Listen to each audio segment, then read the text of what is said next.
Morning 10th class. कैसे हैं आप सभी? I hope you are all good. और अभी हम जो चैप्टर कर रहे हैं, चैप्टर नंबर 2 हमारा, जिसका नेम है रिफ्रैक्शन ऑफ लाइट। तो आज हमने जो यहाँ पर टॉपिक्स करने हैं, उसमें जो फर्स्ट टॉपिक है that is relative refractive index, जो कि हमने पहले भी पढ़ा था, और एब्सोल्यूट रिफ्रैक्टिव इंडेक्स भी पढ़ा था। लेकिन आज इन सभी में हमने रिलेशन फाइंड आउट करने हैं, और जो रिलेटिव रिफ्रैक्टिव इंडेक्स है इसको रिलेट करना है लाइट की वेलोसिटी के साथ भी, कि किसी मीडियम में लाइट की जो वेलोसिटी है वो कितनी है, और उसके हिसाब से हमने उसका रिलेटिव रिफ्रैक्टिव इंडेक्स बताना है। दूसरा जो हम टॉपिक करेंगे दैट इज लेटरल डिस्प्लेसमेंट, कि लाइट जो है वो लेटरली डिस्प्लेस हो जाती है अपने पाथ से जब वो किसी ग्लास स्लैब से पास करती है। ऐसे हम कुछ एग्जांपल्स पहले कर चुके हैं, नहीं भी पढ़े हैं या नहीं आते हैं तो इनको भी हम जो है वो इनके बेसिक से ही स्टार्ट करेंगे। तो फर्स्ट जो टॉपिक है हमारा, उसमें हमने ये केस मान लिया, ये एक ग्लास स्लैब है, ऊपर एयर है, ठीक है।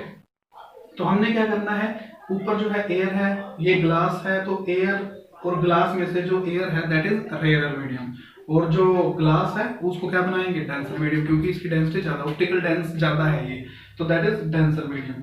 अब हम क्या करते हैं, इनके एब्सोल्यूट रिफ्रैक्टिव इंडेक्स की बात करते हैं। तो इनके जो एब्सोल्यूट रिफ्रैक्टिव इंडेक्स है वो कितना है, मान लो एयर का कितना है, MA, इससे रिप्रेजेंट कर लिया हमने, और इसका जो रिफ्रैक्टिव इंडेक्स है वो कितना मान लिया, MG।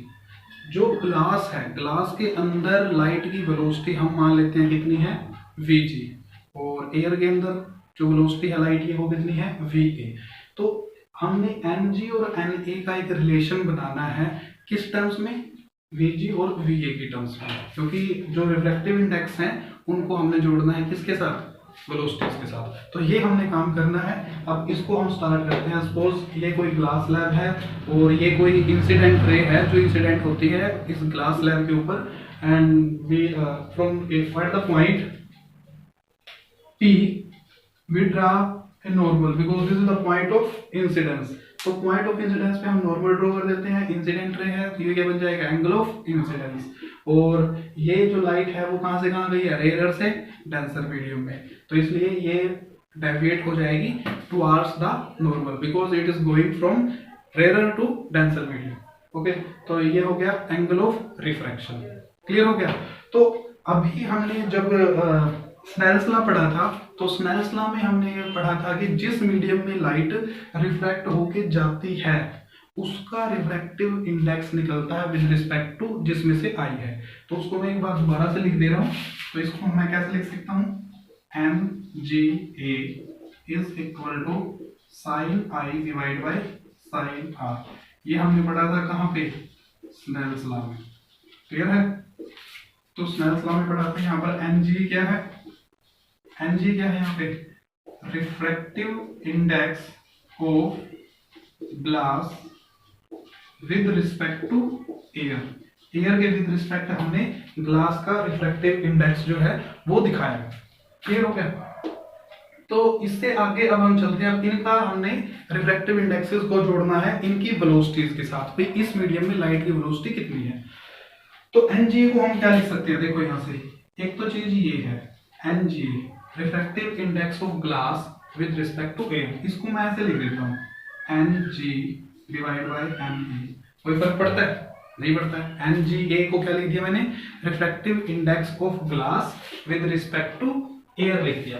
अब मैं इसको क्या करूंगा, इनके वेलोसिटीज के साथ रिलेट करूंगा, और वो कैसे करेंगे उसका भी हमने एक फॉर्मूला पढ़ा था। कौन सा था, कि जो एब्सोल्यूट रिफ्रैक्टिव इंडेक्स होता है वो इक्वल होता है velocity of light in vacuum divide by velocity of light in that medium.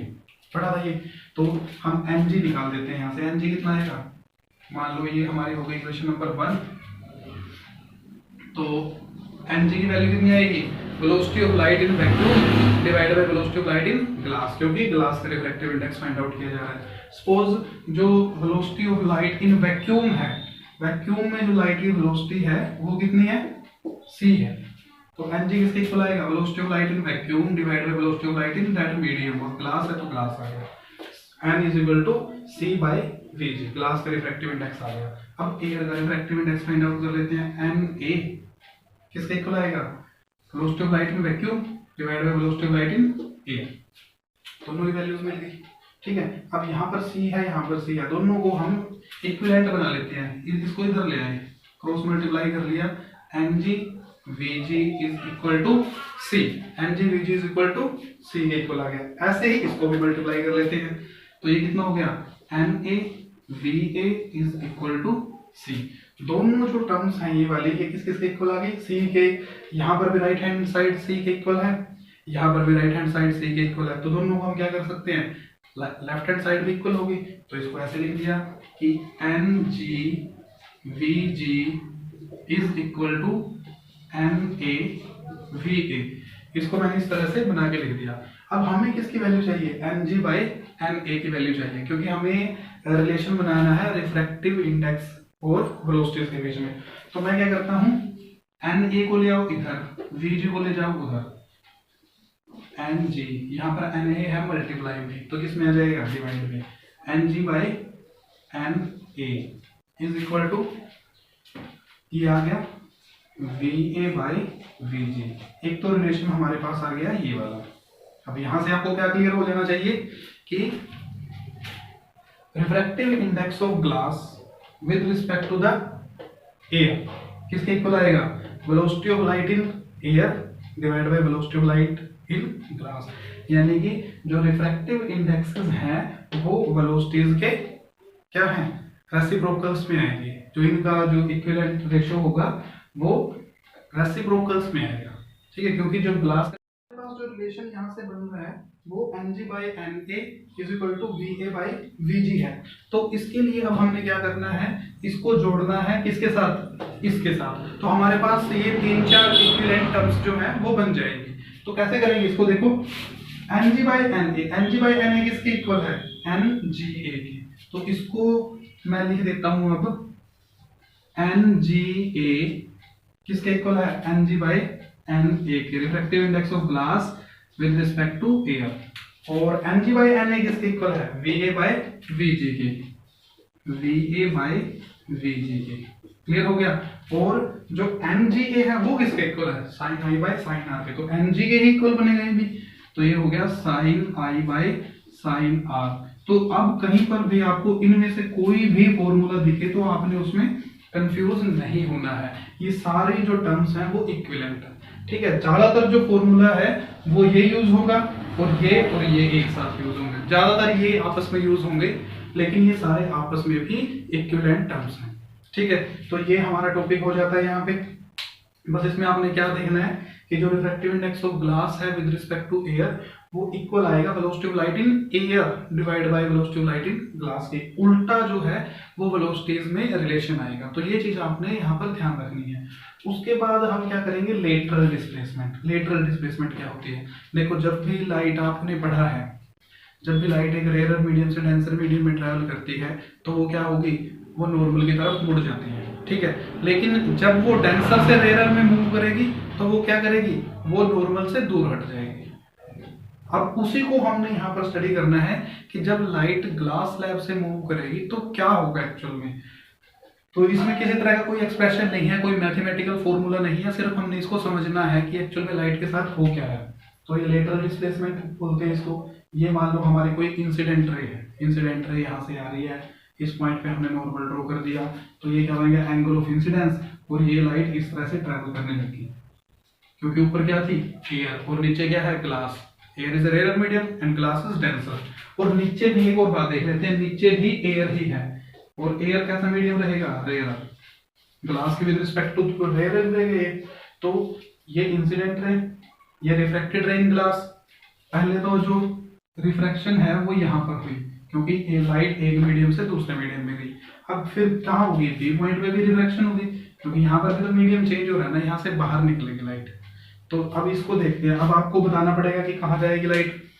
जब लाइट रेयरर से डेंसर मीडियम में गई थी तो ये अपने पाथ से कहाँ हो गई थी, मुड़ गई थी किस तरफ, नॉर्मल की तरफ, ठीक है। अब क्या हो रहा है, ये लाइट कहाँ जाएगी, डेंसर से रेयरर मीडियम, यानी कि उल्टा। तो इफेक्ट भी उल्टा प्रोड्यूस करेगी। तो क्या हो गया कि ये लाइट जो है, लाइट रे जाएगी कहाँ से कहाँ, denser to rarer, then it will away from the normal, जो है वो बेंड हो जाएगी। तो नॉर्मल इस तरफ है, सपोज जाना इसने कैसे था, जाना इसने सीधा ऐसे था, सीधी जाती तो ये इस तरह से चलती, लेकिन नॉर्मल इधर है तो नॉर्मल से दूर हो जाएगी, यानी कि इस तरफ हो जाएगी सपोज, ठीक है, तो इसको मैं और इसको थोड़ा सा अच्छे से ड्रॉ कर लेते हैं। वो सी इस तरह से चलती है, ठीक है। तो ये बन जाएगा एंगल ई, और एंगल ई इक्वल किसके होता है, आई के इक्वल होता है।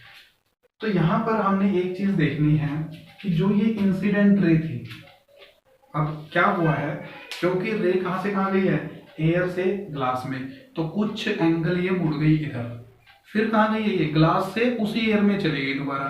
तो जितना ये इधर मुड़ी थी ए पर, जितना ये नॉर्मल की तरफ मुड़ी थी बी पर, ये उतना ही नॉर्मल से दूर हो जाएगी।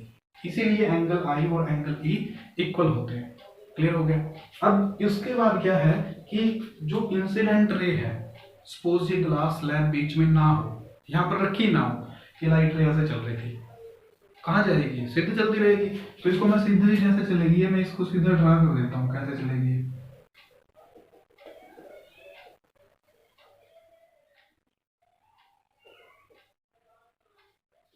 सीधी अगर ये चलती, बीच में जो ग्लास स्लैब है वो ना होती, तो ये लाइट रे इस तरह से चलती रहती। आपने इसको बिल्कुल सीधा स्केल के साथ बनाना है, तो ये इस तरह से चलती। लेकिन ग्लास स्लैब आने के कारण यहाँ पर ये इस तरफ मुड़ गई, फिर यहाँ पर इस तरफ मुड़ गई। तो इसने क्या किया, ये अपने पाथ से, अब यहाँ पर ये दोनों रेज क्या है, पैरेलल रेज बन गई। जो इंसिडेंट रे को अगर सीधा बढ़ा दिया जाए और जो एमरजेंट रे एक्चुअल में निकल के आई है, दोनों एक दूसरे के पैरेलल हो गई है, और दोनों एक दूसरे के पैरेलल हैं, ठीक है। तो इनके बीच का जो डिस्टेंस है, जो परपेंडिकुलर डिस्टेंस है इनके बीच का, ये वाला, इसको हम क्या बोलेंगे, लेटरल डिस्प्लेसमेंट। ये है वो lateral displacement, this is lateral displacement, ठीक है। तो यहां पर आपने क्या करना है, जो अब यहाँ पर जो लेटरली डिस्प्लेस का मतलब क्या है कि जो लाइट रे है, जब वो किसी ग्लास स्लैब के अंदर चलती है तो वो मुड़ जाती है नॉर्मल की तरफ, फिर नॉर्मल से दूर मुड़ती है, लेकिन वो अपने उसी एक्चुअल पाथ पर नहीं पहुंच पाती। उसके पैरेलल तो हो जाती है, लेकिन उसी पाथ पर नहीं पहुंच पाती, उससे थोड़ा सा दूर ही रहती है। तो उससे जितना दूर रहेगी, ये आई है ना रे, इससे ये एक्चुअल जो इसकी साइड थी, डायरेक्शन थी, वो है। तो इन दोनों के बीच में जो डिस्टेंस रहेगा वो क्या बन जाएगा, लेटरल डिस्प्लेसमेंट। और यहाँ पर भी अगर हम देखें तो इसमें क्या रहेगा कि जो हमारा ये रिलेशन है, हमने ये एग्जाम्पल मान के बनाया है, किस किस का, दो मीडियम्स का। कौन से मीडियम लिए हैं वो, एक मीडियम है एयर, दूसरा है ग्लास। लेकिन जरूरी नहीं है कि आपको हर बार ग्लास और एयर में ही मिलेगा। हमने तो स्पेसिफाई करके ही बना दिया कि जो रिलेशन बनाया है वो ग्लास और एयर में ही है। हो सकता है यहाँ पर एयर हो, यहाँ पर वाटर हो, एयर से वाटर में भी तो लाइट, एयर वाटर में भी तो हमें दिखता है, तो water is also a transparent medium, so it also can reflect the light. तो अगर वो भी रिफ्लेक्ट कर सकता है, तो जरूरी नहीं है कि हर बार यहाँ पर आपको ग्लास ही मिलेगा। आपको किसी तरह का ऑयल, किसी तरह का कोई ट्रांसपेरेंट मटेरियल या कोई लिक्विड मटेरियल जैसे वाटर है, तो वो भी मिल सकता है, वहां से भी जो लाइट है वो रिफ्लेक्ट होगी।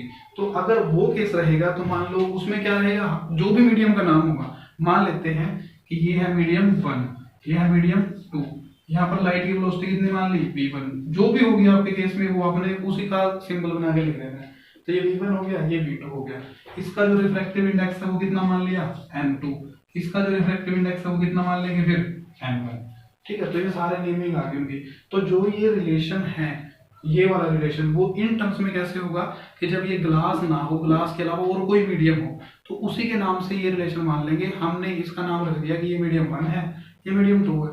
एग्जाम में आपको क्वेश्चन में आपको मिलेगा भाई ये मीडियम है, ज्यादातर हो सकता है ग्लास ही मिले, लेकिन अगर ग्लास नहीं है तो आप उसकी रिप्रेजेंटेशन अपने हिसाब से कर सकते हो। तो ये फॉर्मूला कैसे बनेगा, NGA, सेकंड जिसमें गई है उसका रिफ्रैक्टिव इंडेक्स निकलता है, जिसमें से आई है उसके विद रिस्पेक्ट। किसमें गई है, आप 2 में गई है, तो ये मैंने लिख दिया N21, refractive index of material 2 with respect to 1। ये क्या आ जाएगा, N2/N1।